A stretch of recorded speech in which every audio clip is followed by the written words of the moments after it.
اعوذ باللہ من الشیطان الرجیم بسم اللہ الرحمن الرحیم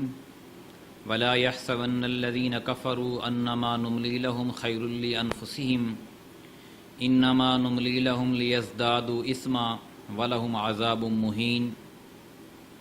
اور کافر لوگ یہ نہ سمجھیں کہ ہم انہیں جو ڈھیل دے رہے ہیں وہ ان کے حق میں زیادہ بہتر ہے، ہم تو انہیں صرف اس لیے ڈھیل دے رہے ہیں کہ وہ گناہ میں مزید بڑھ جائیں اور ان کے لیے رسوا کن عذاب ہے۔ اللہ تعالیٰ نے جہنم کافر اور منافق کے لیے بنائی ہے، اور وہ اللہ تعالیٰ کافر کو اور منافق کو ڈھیل اس لیے دیتا ہے کہ اس کے لیے پھر سخت عذاب تیار کرے، اور وہ دنیا میں اپنے مزے جو لوٹ سکتا ہے لوٹ لے، جو انجوائے کر سکتا ہے کر لے، اور آخرت میں اس کی جب پکڑ ہوگی تو اللہ کا بھی عذاب اس کے لیے بڑا سخت ہوگا۔ یہ انہی آیات کا تسلسل ہے جو غزوہ احد سے متصل اللہ تعالیٰ نے تبصرہ کیا کہ اس میں کافروں نے باتیں کی، منافقین نے مسلمانوں کے اوپر تبصرے کیے منفی، اور مسلمانوں نے مال بھی لگایا، جان بھی لگائی، اور پریشانیاں بھی ان کی مقدر بنی۔ تو اللہ تعالیٰ نے ان کی ہمت بھی بندھائی اور یہ بھی بتایا کہ اگر کافر آپ کے مقابلے میں دنیا میں ترقی کر رہے ہیں یا منافق ترقی کر رہے ہیں تو اس کا مطلب یہ نہیں ہے کہ اللہ ان سے راضی ہے، بلکہ اللہ ان کو ڈھیل دے رہا ہے اور ان کے لیے سخت عذاب مرنے کے بعد تیار ہے۔ یہ تھی آیت نمبر 178۔ آگے فرمایا ما کان اللہ لیذر المؤمنین علی ما انتم علیہ حتی یمیز الخبیث من الطیب وما کان اللہ لیطلعکم علی الغیب ولکن اللہ یجتبی من رسلہ من یشاء فآمنوا باللہ ورسلہ وإن تؤمنوا وتتقوا فلکم اجر عظیم۔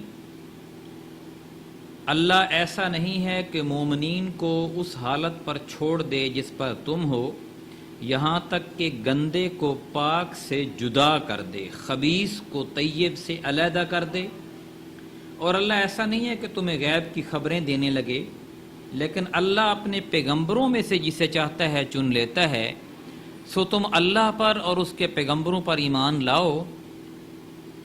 اگر تم ایمان لاؤ اور تقوی اختیار کرو تو یہ تمہارے لیے بڑا اجر ہے۔ یہ آیت نمبر 179 ہے۔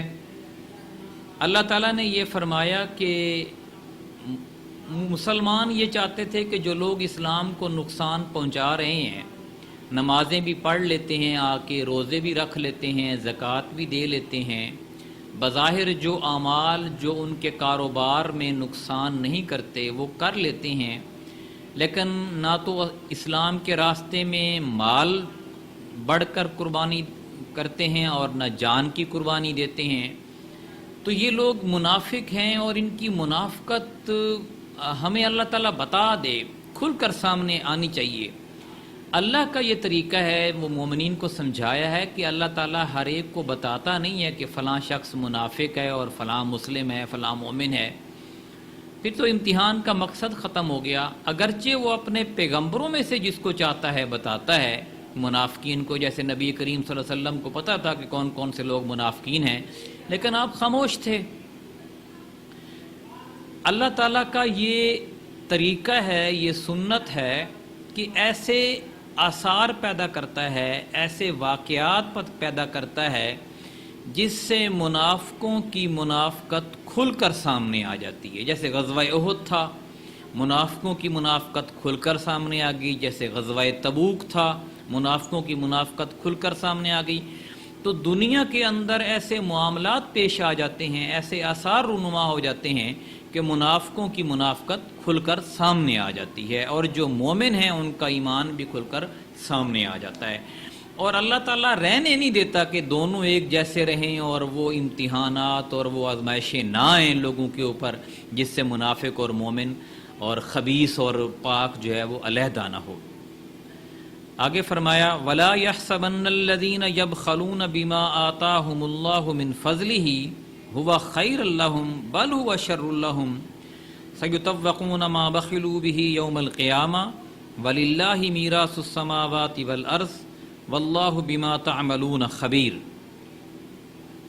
اور بخل کرنے والے لوگ یہ نہ سمجھیں کہ اللہ نے انہیں اپنے فضل سے جو کچھ عطا فرما رکھا ہے وہ ان کے حق میں بہتر ہے، بلکہ وہ ان کے حق میں بہت برا ہے۔ ان قریب قیامت کے دن وہ چیز ان کے گلے میں توق ڈال کر بنا کر ڈال دی جائے گی جس میں انہوں نے بخل کیا ہوگا، اور اللہ ہی کے لیے آسمانوں اور زمین کی میراث ہے، اور اللہ ان کاموں سے خوب باخبر ہے جو تم کرتے ہو۔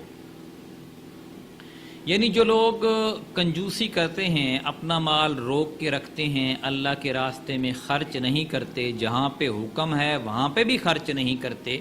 یعنی جو فرائض میں سے آتا ہے جیسے زکوٰۃ ہے، عشر ہے، وہ بھی اللہ کے راستے میں نہیں نکالتے اور صدقہ بھی نہیں دیتے، تو ان کی یہ جو دولت ہے یہ توق بن کر، گرم لوہا بن کر، یعنی گرم آلات بن کر ان کے گلے میں لٹکا دی جائے گی، یہ وزن ان کے اوپر لاد دیا جائے گا، اور اس وزن کو اٹھانا ان کے لیے بہت مشکل ہوگا۔ چونکہ دولت جو ہے یہ کسی کی میراث نہیں ہے، آج میرے پاس ہے، کل میری اولاد کے پاس ہوگی، پرسوں ان کی اولاد کے پاس ہوگی، پھر ان کی اولاد کے پاس ہوگی، اور آخر کار ایک دن یہ ساری دولت منتقل ہو کر اللہ تعالیٰ کے پاس دوبارہ چلی جانی ہے، کیونکہ قیامت آ جائے گی، سارے لوگ مر جائیں گے، یہ دنیا کے زیورات، یہ دنیا کے محلات، یہ دنیا کی بادشاہت، یہ دنیا کا روپیہ پیسہ سب اللہ تعالیٰ کے پاس دوبارہ منتقل ہو جانا ہے۔ اس لیے اللہ نے فرمایا کہ یہ میراث جو ہے آسمانوں اور زمین کی، یہ اللہ کی ہے، اور اس میراث پہ تم اپنا حق نہ بنا کر بیٹھ جاؤ، بلکہ اس کو منتقل کرتے جاؤ، اور اسی طرح منتقل کرتے جاؤ جس طرح اللہ نے حکم دیا ہے۔ جن رشتوں کو اللہ نے منتقل کرنے کا حکم دیا ہے ان رشتوں کو برابری کے ساتھ، حساب کے ساتھ منتقل کرتے جاؤ۔ اللہ تعالیٰ سے دعا ہے کہ ہمیں اپنے راستے میں جان اور مال خرچ کرنے کی توفیق عطا فرمائے۔ جزاک اللہ۔